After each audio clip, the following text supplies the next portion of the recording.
O rei da França, Luís XVI, saiu de Paris e foi morar em Versalhes em um castelo que havia construído, gastando muito capital e consequentemente gerando uma crise econômica interna. Fora isso, o terceiro estado já estava descontente por ter que pagar impostos ao rei, devido à Guerra da Independência dos Estados Unidos. Estes, ainda mais revoltados com suas condições e devido aos altos preços dos ratos, fizeram uma carta real pedindo que impostos fossem cobrados do primeiro e do segundo estado. Luís XVI, tentando evitar o avanço da população, constrói uma grande prisão para prender os revoltados.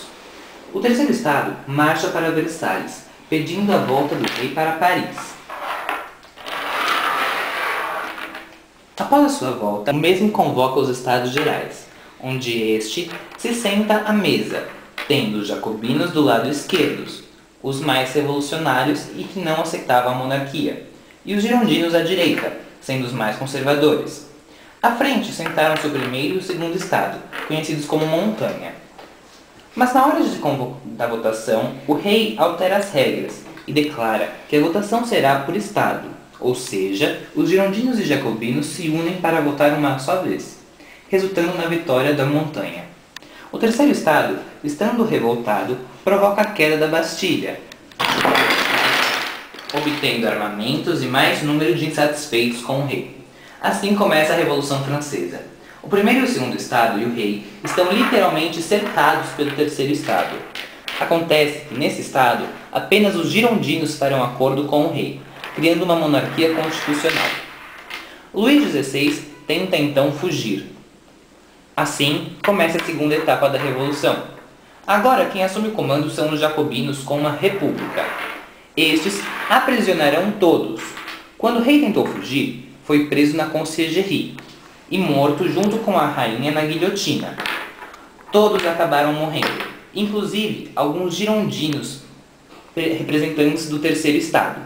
O restante destes encontraram um aliado para dar o golpe de 9 do Termidor, dando fim ao período do terror. Os girondinos, mais Napoleão, o seu aliado, destroem todo o povo.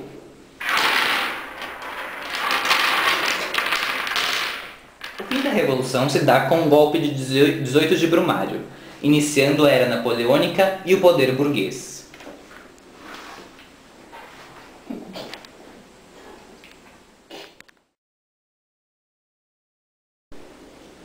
O rei da França, Luís... Para o avanço da população, constrói uma grande prisão para prender os revoltados.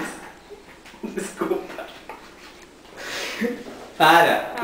Fez uma carta real para o rei, pedindo que...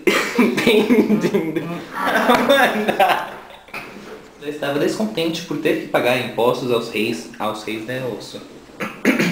Maior número de insatisfeitos com o rei, começando a revolução, cercados pelo terceiro estado. Acontece que nesse estado, apenas os girondinos farão acordo com o rei, criando uma monarquia constitucional. Luís XVI tenta fugir. Aí começa a segunda etapa. Agora quem assume o comando são os jacobinos como uma república, que aprisionarão, prisionarão todos. Quando o rei da França, Luís XVI, saiu de Paris e foi morar em Versalhes, em um castelo que ele havia construído